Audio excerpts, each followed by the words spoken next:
Hello all. Headline of the Doctor Who Christmas special, Joy to the World. It wasn't terrible and actually had some good moments. Personally, I'd say it's the best we've had from this regeneration so far. However, I have to add there is a qualifier. Ncuti is the Doctor and he drags every scene down that he's in. To me, he's not a particularly good actor and he's certainly not right for this role. And of course, he cries again. That is a pretty major issue, to be fair, given he's in almost every scene. There may be some mild spoilers, but I'll do my best to avoid them. I may have to drop a couple, but I will signpost those. Stephen Moffat wrote this Christmas special, and it shows as he reuses some of his tricks. There's a Pandorica moment, and believe it or not, he preempts the reaction to this and attempts to mitigate criticism in the dialogue. He also reuses a very specific MacGuffin from Boom. The story doesn't really stand up to a massive amount of scrutiny.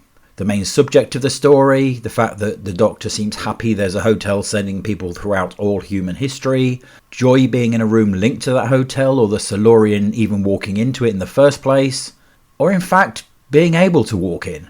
These are all contrivances that don't really make sense, and they aren't the only ones. Technically though, most stories have them, and they didn't really get in the way whilst watching. Only really upon reflection, apart from perhaps the Pandorica and Boom tricks and one particular speech. It's also far more overstuffed than it needs to be, quite similar to Boom. Some of the emotional beats fall spectacularly flat, despite the Doctor blubbing again to tell us all this is supposed to be moving. There is a nice plot thread which I liked, however it doesn't really lead to much growth and it's ultimately pointless. Ideology is in there of course, with talk about the patriarchy, mansplaining and the obligatory but wholly unnecessary gay character, telling us they're gay, very much reminiscent of the Chibbers run that. Nicola Coughlan does a serviceable job once you get past the first few minutes and the feminist rebuttals that feel ill-fitting to her character. As an actress, she has inherent charm, and there's one very powerful and emotional character scene which is sadly undercut by the injection of party politics. It also references a very specific thing which will date this episode. To be honest though, she feels a bit underdeveloped and mainly just a plot point. There is a nice emotional hit at the end and a very un-Moffat-like reveal which was kind of telegraphed and contrived, but I still liked it. A couple of spoilers now.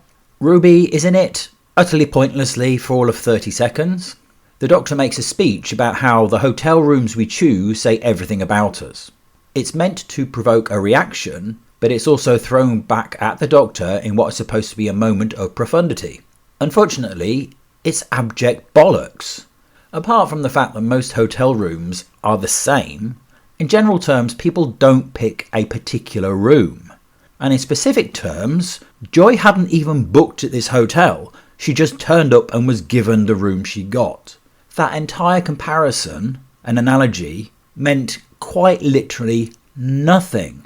So the attempt at being profound was also meaningless and hollow. Oh, and as we're getting very accustomed to with this regeneration, the Doctor doesn't save anyone. Once again, he fails. Having said all that, I'd say overall it wasn't bad, in the watching anyway, as long as you don't delve too deeply and focus too much on the contrivances. So what did you think? Were you able to park your critical brain and enjoy it for what it was, or did those contrivances all become a bit much? Thanks for watching. Please like and subscribe if you've enjoyed the video. Until next time, peace out.